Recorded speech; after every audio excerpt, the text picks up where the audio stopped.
Yellow! Hey bud, what's up? Oh, just getting going here. Place a disaster? Oh yeah, big time, bud. Let's make this happen. Sounds good. I'll be up front. Bye.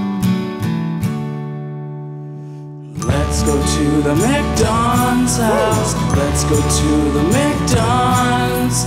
Let's go to the McDons house and play some songs.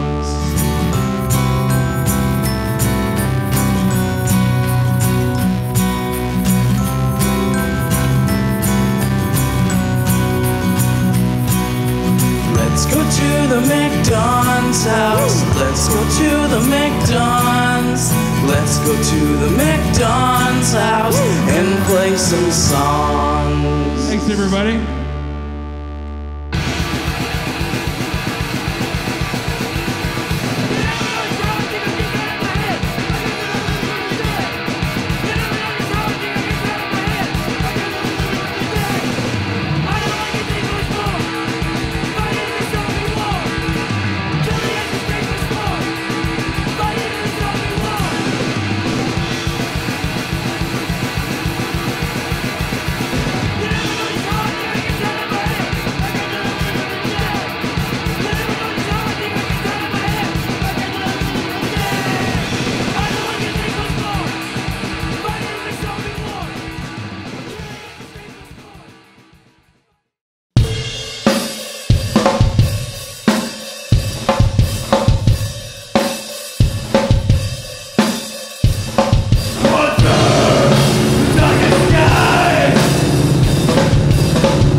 It's Ryan's spot of the week. It's Ryan's spot of the week. Hey, so this week I want to talk about nanotechnology. And I mean, things are starting to get really small out there. Like, we already got a lot of miniature small stuff, you know, mandarin oranges. I love those bastards, the clementines. They're so easy to peel. Like, I'm never gonna eat a regular orange again, frig that. And I mean, I love those little orange bastards. We got mini fridges. I love a mini fridge. I would take that any day over a regular one. I don't know about you. So everything seems to be getting smaller. And we especially notice with computers, everything's getting smaller. You know, fucking laptops getting smaller. Everything today is getting smaller except for breast implants, boobies, you know, and my gut, because I take daily measurements. Yeah, we got like a significant increase there. So I mean, nanotechnology, I mean, it's got the potential to improve millions of lives. You know, just picture some people that you know right now, and then picture a million of those people. And nanotechnology is basically going to help those bitches out in some way or form or fashion. And with nano manufacturing and nano surfacing, nanomedicine, I mean, this stuff is on the rise. And first we have to think about what is a nano, what is a nanometer. And it's actually, that shit is 1/1000th of a meter. So I mean, that's tiny. I mean, you thought your ex-boyfriend's package was small? Think again, darling. So a human hair, think about how small those bastards are. That's about 100,000 nanometers in width. So, I mean, nanotech, everything's getting smaller. We notice big time, like with computers and I mean, the technology in our phone today, you know, small little shitty phone, it's a million times better than what we had to go to the moon, for God's sakes. Nearly $6 billion is being invested in research with nanotechnology development. And I mean, that's worldwide technology we're talking about. And right now, I don't know if you knew this or not, you probably didn't, because maybe you don't read up on nanotechnology like I do on a regular basis, but scientists have actually created microscopic robots, okay? We're talking about these little tiny bastards, 4 nanometers in width, that are crawling around. They're constructed out of DNA molecules, and they can walk around and even create these tiny little products on a nanoscale assembly line. Like, it's absolutely ridiculous. And I mean, in the near future, we're gonna basically have armies of surgeon robots that are gonna be cleaning out my arteries, and now I can just keep eating bacon non-stop. So it's weird to think about, but we got some serious friggin' engineering going on at a molecular level, and we're talking about with raw materials, not, you know, not raw beef. I love raw beef and pork. But we're talking about like tiny molecules, carbon, oxygen, hydrogen, shit like that. I mean, I don't know all the elements and stuff, you know, but watch Breaking Bad and stuff, so eventually I'm hoping to learn those. But engineers are basically starting to frig around with these tiny little atoms, and we're figuring out how to make new materials that are smaller, stronger, tougher, you know, that might even be fatter. I don't know how if that's possible, but probably is, and it's going to be less expensive. In a few years, we may actually have nano-sized tools, okay? Picture these little mini friggin' pliers, and you're able to make these changes to atoms, and you're basically using these tools to manipulate and make new tools that are gonna basically make a shitload of new products. Shitload. I can't even think of that many, but there's a shitload. Just picture a load of shit, and that's how much products there's gonna be. New shit. You know how when you're using a drill or screw drives, and you're just too godforsaken lazy to find the proper size fitting, so you just pick one that looks good and you basically strip the shit out of it? Friggin' bastard stripped it! Well, I mean, another few years we're gonna have bits that never go dull. So you don't even have to go back to Canadian Tire with your Mastercraft and get a new one. You're just good to go. You buy one, that's it. Couple of years, we're gonna be able to make transistors that are so friggin' small. We're talking 100 times smaller than we have today, and 1,000 friggin' times faster. It's gonna be ridiculous. I mean, our computer is gonna be running Call of Duty 12, so we're gonna need some pretty serious small stuff and super fast, right? Because, I mean, by Call of Duty 12, I mean, that's the future. But what about shitty disease? I mean, there's lots of diseases out there that are just making us feel shitty, you know, do the shit 100-meter run to the bathroom. I've done that a few times, and there's diseases out there that are causing death still today, you know, we're 2012. And kiss them goodbye. Basically, I picture all these new mini bots that are kind of like mini George St. Pierre's, gonna be fucking running through your blood system and your bloodstream, taking care of business, gonna be putting cancer in a crucifix, and cancer's got no choice but to tap, because it's George St. Pierre in your blood. Go, kiss him goodbye. Cancer, gone. Thanks, George. So finally, and probably the most scary, is you know goddamn well enough that nanotechnology is gonna be used to make crazy friggin' weapons and armor protection. So I just imagine these fibers that are weaved so tightly together that even William Wallace is gonna be fact, because I'm sorry, buddy, it doesn't matter how big your friggin' sword is or how much face paint you got, you're not gonna be able to cut through that shit. It's Ryan's spot of the week. It's Ryan's spot of the week.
Oh, Jesus Christ, where are those fucking monoxides? Oh, damn it, they said they'd be here. We brought our equipment and everything.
Mark's made a list of the best albums in the history of the human being.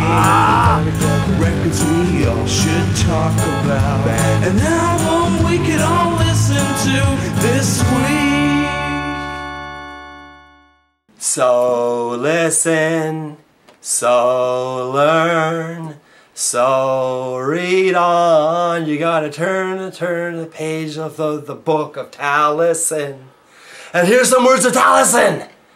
Yes, sirree. Here we are, number 29, and we're back to Deep Purple. It took me a while to get to Deep Purple in this list. They were only included for the first time at number 14. So here, we're back with them, and because it's an institution kind of thing when it comes to Deep Purple. So, let's see. That song I was just singing, Listen, Learn, Read On, number 69 on the top song list. That's an incidentally right off the bat for you. And that's how this album starts off.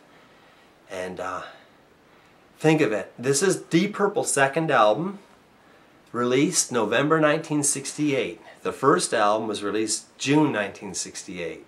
So you know, barely 6 months go by and they already have 2 albums out. So 68 is the start of Deep Purple. And Deep Purple are quite a band in 1968 indeed. So the Book of Taliesin, the second song, Hard Road, which many people know is Ring That Neck, but way back then it was called Hard Road. And then the third song, Kentucky Woman, which was released before this album came out. When they went to go on tour in the States. Kentucky Woman was their new 7-inch at the time. Officially their second single, but there was a version of Help that came out in Europe, so it could be the third 7-inch actually, which it is. And then Exposition after that, which if you're British and you know about classical music, you know where that song comes from, but I don't, so I don't know. And they also do another Beatles song on this album, which is the only real time that this album takes a turn for the normal, if not the slightly weak. You know, the pressure was on with their first 2 hits were covers. Well, then they had to continue the covers with the second album, so. But my God, once you flip this album over to side 2, that's when it takes on a really, really heavier thing, making it the second best Deep Purple album ever. It starts at The Shield. Papa can smoke a pipe to a sweet and better life, but you must know the strength of the Shield. And then the song after that, Anthem, is the best Deep Purple song ever. It ranks number 18 on the list of best songs in the history of the human being. Friggin' Anthem. And it's wild too, because I mentioned Kentucky Woman being the first single off this album. There was, yeah, I should just go to the next song. River Deep Mountain High is on this. Their version of River Deep Mountain High. And their version is over 10 minutes long, or around 10 minutes long. And FM stations, radio stations, picked up on it. So they got the idea, if it's being played on FM, maybe we should release this as our next single. But if it's going to be a single, you can't really release a 10-minute long 45. So they edited it, and that didn't really go as well. But that was it. It's good to get lost, especially in this record. But that would be another 7-inch from it. So Kentucky Woman, and then River Deep Mountain High, and then the best song by Deep Purple, the best song on this album, Anthem, was actually a single in Italy. So there was 3 singles off this album, but not many people know that. Just like the first album, they think there's only 2. There was 2 off this one too. So even for the Deep Purple fan, am I getting too deep for you? Deep Purple, was it named after a particular brand of acid, or was it the song by Nino Tempo and April Stevens? Well, that's another debatable right there. So the Book of Taliesin, is it a concept? Because it's a lot more farther out than the first Deep Purple album, that's for sure. And for it to just come out 6 months or 5 months later, it just goes to show something was leading. Were they leading to the past, the medieval, the court of King Arthur? So, did I do everything that I was supposed to do? Did I tell you about Listen, Learn, Read On is the 69th best song, the first song on this album, and Anthem, the best song on this album, is number 18. So I think if all that information gathered, what else can we talk about? Like, we could talk about the song Anthem for a long time, because boy, that's it. You know, if we're going to talk the best Deep Purple song ever, you know, there's going to be goosebumps on Shivers, on, what would you call it? Soul Radiation, Soul Out, I don't know. I can't even talk anymore. But this is the second best Deep Purple album. It's the Book of Taliesin, and it's the 29th best album in the history of the human being on our little McDons House episode thingy here. So there we go. Deep Purple, purple.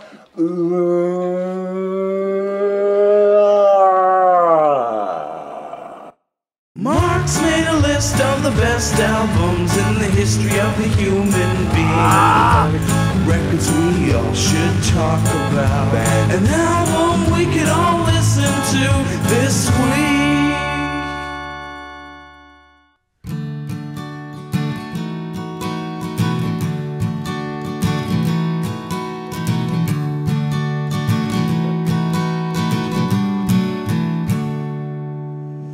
Let's go to the McDons house. Let's go to the McDons.